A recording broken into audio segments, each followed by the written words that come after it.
Hey guys, so today I'm going to be reading you guys the 13th chapter of Percy Jackson and the Lightning Thief. We spent 2 days on the Amtrak train, heading west through hills over rivers past amber waves of grain. We weren't attacked once, but I didn't relax. I felt that we were traveling around in a display case, being watched from above and maybe from below. That was something was waiting for the right opportunity.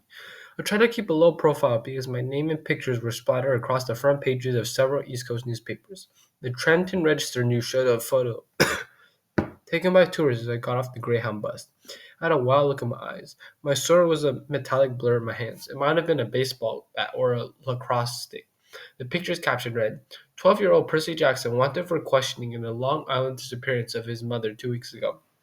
Shown here, fleeing from the bus where he accosted several elderly female passengers. The bus exploded on the East New Jersey roadside shortly after Jackson fled the scene. Based on eyewitness accounts, police believe the boy may be traveling with two teenage accomplices. His stepfather, Gabe Ugliano, has offered a cash reward for information leading to his capture. Don't worry, Annabeth told me. Mortal police could never find us, but she didn't sound so sure. The rest of the day I spent alternately pacing the length of the train because I had a really hard time sitting still or looking out the window. Once I spotted a family of centaurs galloping across a wheat field, bows at the ready as they hunted lunch. The little boy centaur, who was the size of a second grader on a pony, caught my eye and waved. I looked around the passenger car, but nobody had noticed. The adult riders all had their faces buried in laptop computers or magazines. Another time, toward evening, I saw something huge moving through the woods. I could have sworn it was a lion, except that lions don't live in wild in America. And this thing was the size of a tank. Its fur glinted gold in the evening light. Then it leaped through the trees and was gone. Our reward money for returning Gladiola the poodle had only been enough to purchase tickets as far as Denver. We couldn't get berths in a sleeping car, so we dozed off in our seats. My neck got stiff. I tried not to drool in my sleep since Annabeth was sitting right next to me. Grover kept snorting and bleeding and waking me up. Once he shuffled around and his fig fell off. Annabeth and I had to stick it back on before any of the other passengers noticed. So, Annabeth asked me, once we got Grover's trainers readjusted, who wants your help? What do you mean? When you were asleep just now, you mumbled, I won't help you. Who were you dreaming about? I was reluctant to say anything. It was the second time I dreamed about the evil voice from the pit, but it bothered me so much that I finally told her. Annabeth was quiet for a long time. That doesn't sound like Hades. He always appears on a black throne, and he never laughs. He offered my mother in trade. Who else could do that? I guess if he meant help me rise from the underworld. If he wants a war with the Olympians. Why do you, but why ask you to bring him the Master Ball if he already has it? I shook my head, wishing I knew the answer. I thought about Grover had told me that the Furies on the bus seemed to be looking for something. Where is it? Where? Maybe Grover sensed my notions. He snorted in his sleep, muttered something about vegetables, and turned his head.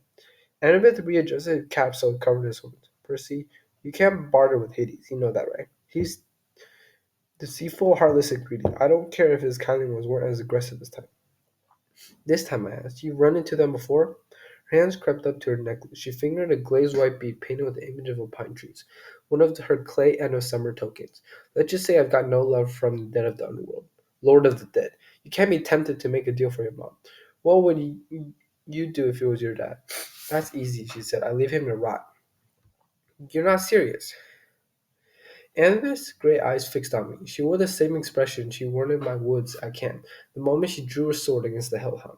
My dad resented me since the day I was born, Percy. He never wanted a baby. When he got me, he asked Athena to take me back and raise me on Olympus because he was too busy with his work. She wasn't happy about that. She told him heroes had to be raised by their mortal parent. But how, I mean? I guess you weren't born in a hospital. I appeared on my father's doorstep in the golden cradle, carried down from Olympus by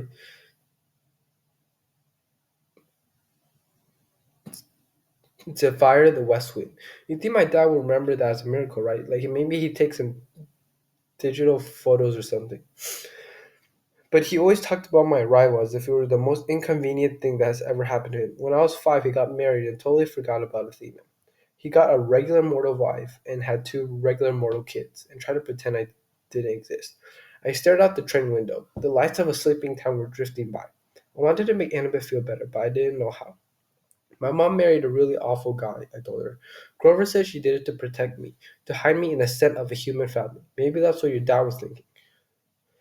Annabeth kept worrying about her necklace. She was pinching the gold-collared ring that hung with the brick. It occurred to me that the ring must be her father's. I wonder why she wore it if she hated him so much. He doesn't care about me, she said. His wife, my stepmom, treated me like a freak. She wouldn't let me play with her children. My dad wouldn't along with her. Whenever something dangerous happened, something with monsters, they would both look at me resentfully like, how dare you put our family at risk? Finally, I took the hint. I wasn't wanted. I ran away. How old were you? Same age as when I started camp. 7. But you could have got all the way to half the hill by yourself. Not alone, no. Athena washed over me, guiding me towards home. I made a couple of unexpected friends who took care of me for a short time anyway. I wanted to ask what happened, but Annabeth seemed lost in sad memories. So I listened to the sound of Grover snoring and gazed out the train windows at the dark fields of Ohio raced by. Towards the end of our second day on the train, June 13th, 8 days before the summer solstice, we passed through some golden hills and over the Mississippi River into St. Louis. Annabeth craned her neck to see the gateway arch, which looked to me like a huge shopping handleback stuck on the city. I wanted to do that. She sighed. What? I asked. Build something like that. You ever see the Parthenon, Percy? Only in pictures. Someday, I'm going to see it in person. I'm going to build the greatest monument to the gods ever. Something that'll last 1,000 years. I laughed. You an architect? I don't know why, but I found it funny. Just the idea of Annabeth trying to sit quietly and draw all day. Her cheeks flushed. Yes, an architect. Athena expects her children to create things, not just tear them down, like a certain god of earthquakes I could mention. I watched the churning brown water of the Mississippi below. Sorry, Anderson. That was me. Can't we work together a little? I pleaded. I mean, didn't Athena and Poseidon ever cooperate? Annabeth had to think about it. I guess the chariot, she said tentatively. My mom invented it, but Poseidon created horses out the crest of waves. So they had to work together to make it complete. Then we can cooperate too, right? We rode into the city. Annabeth watched as the arch disappeared behind the hotel. I suppose, she said at last. We pulled into the Amtrak station downtown. Intercom told us we have a 3 hour stopover before departing for Denver. Grover stretched. Before he was even fully awake, he said, Food. Come on, good boy, Annabeth said, Sicing. Sicing, the gateway arch. He said, This may be my only chance to ride to the top. Are you coming or not? Grover and I exchanged looks. I wanted to say no, but I figured if Annabeth was going, we couldn't very well let her go alone. Grover shrugged. As long as there's a snack bar without monsters. The arch was about a mile from the train station, late in the day. The lines to get weren't very long. We threaded our way through an underground museum, looked at covered wagons and other junk from the 1800s. It wasn't all that thrilling, but Annabeth kept telling interesting facts about how the arch was built, and Grover kept passing me jelly beans, so I was okay. I kept looking around, though, at the other people along. You smell anything? I murmured to Grover. He took his nose out of his jelly bean bag long enough to sniff. Underground, he said distastefully. Underground air always smells like monsters. Probably doesn't mean anything.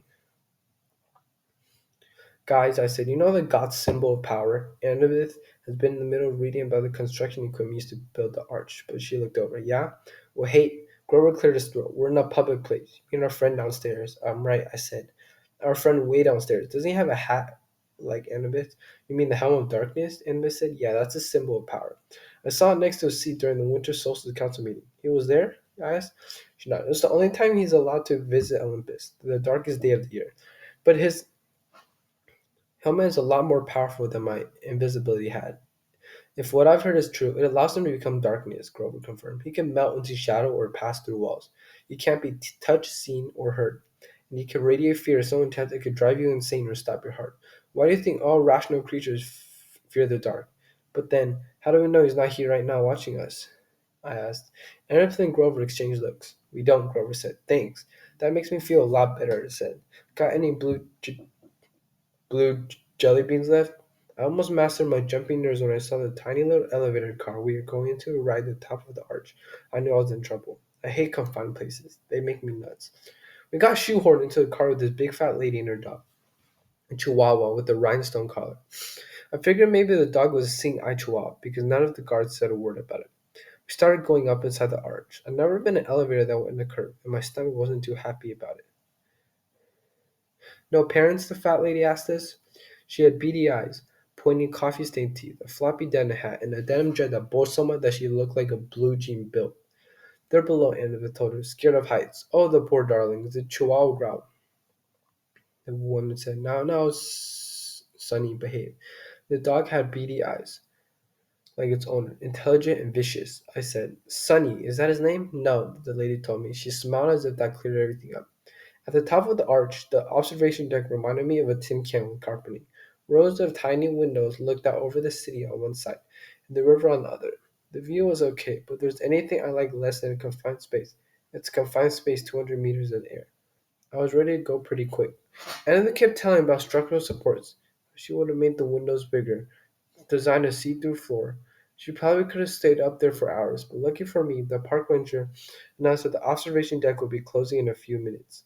I steered Grover and Annabeth toward the exit, loaded them into the elevator, and I was about to get in myself when I realized there were already two other tours inside. No room for me. The park ranger said, "Next car, sir." "We'll get out," Annabeth said. "We'll wait for you." But that was going to mess everybody up and take even more time, so I said, "Nah, it's okay. I'll see you guys at the bottom." Grover and Annabeth both looked nervous, but they let the elevator doors slide shut. The car disappeared down the ramp. Now the only people left on the observation deck were me, a little boy with his parents, the park ranger, and the fat lady with the chihuahua. I smiled uneasily. She smiled back, her forked tongue flickering bitterly. Wait, forked tongue. Before I could decide if I really seen that, her chihuahua jumped down and started yapping at me. Now, Sonny, the lady said. Does this seem like a good time? We have all these nice people here. Doggy, said a little boy. Look, a doggy. His parents pulled him back. The, the chihuahua bared his teeth at me, foam dripping from his black lips. Well, son, if you insist. Ice started forming in my stomach. Did you just call the chihuahua your son? Chimera, dear, the fat lady corrected. Not a chihuahua. It's an easy mistake to make. She rolled up her denim sleeves, revealing the skin of her arms were scaly and green. When she smiled, I saw that her teeth were fangs. The pupils of her eyes were sideways slits, like a reptile. The chihuahua barked louder, and with each bark it grew, first the size of a Doberman, then to a lion. The bark became a roar. The little boy screamed. His parents pulled him back towards the exit, straight into the park ranger, who stood paralyzed, gaping at the monster. The the chimera was now so tall its back rubbed against the roof. It had the head of a lion with a blood-caked mane, the body and hooves of a giant goat, and a serpent for a tail, a 3-meter-long diamondback growing right out of his shaggy behind. The rhinestone collar still hung around his neck, and a plate-sized dog was not easy to read. Chimera, rabid, fire-breathing, and poisonous. It found place called Tartarus. Reese, I haven't even uncapped my sword. My hands were numb. I was 3 meters away from the chimera's bloody maw, and I knew that as soon as I moved, the creature would lunge. The snake lady made a hissing noise that might have been laughter. Be honored, Percy Jackson. Lord Zeus rarely allows me to test a hero with one of my brood, for I am the mother of monsters, the terrible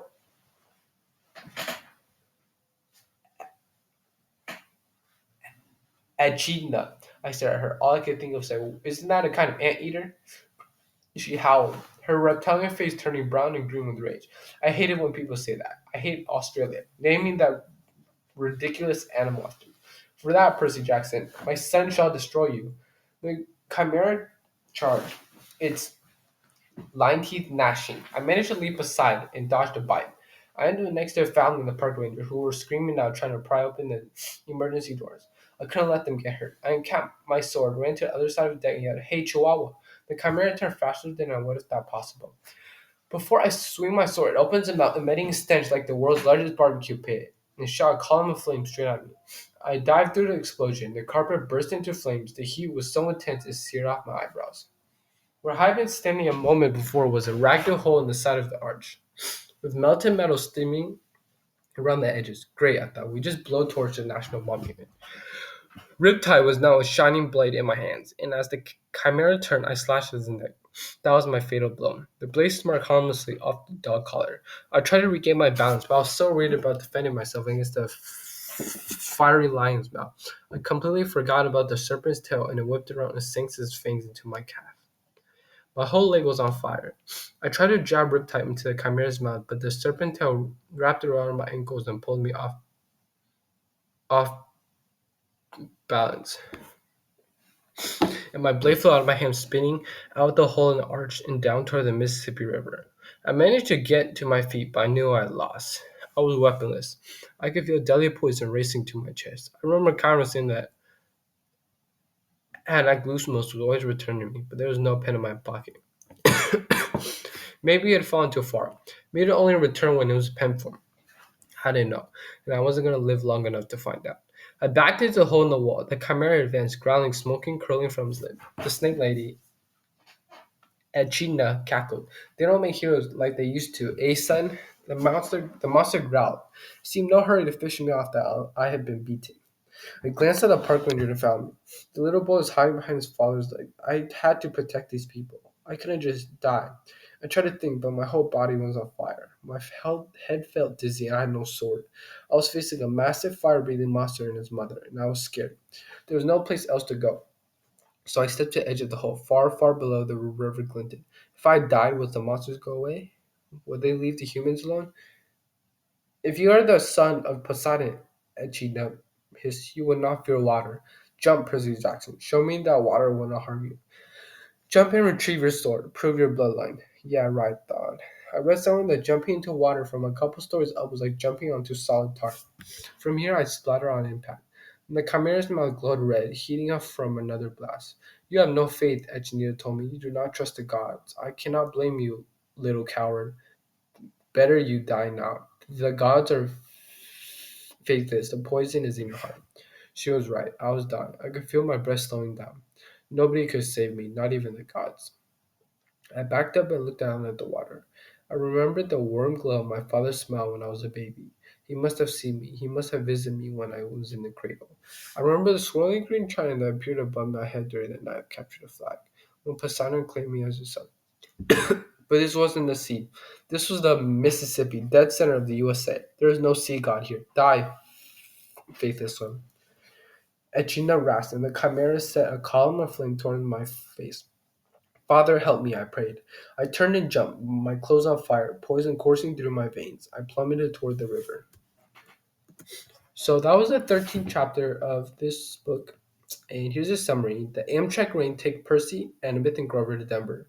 Percy tries to keep a low profile after his image is plastered on the front page of newspaper as a wanted fugitive for the disappearance of his mother and for a flaming bus accident. The three explore the top of the Gateway Arch during a layover in St. Louis.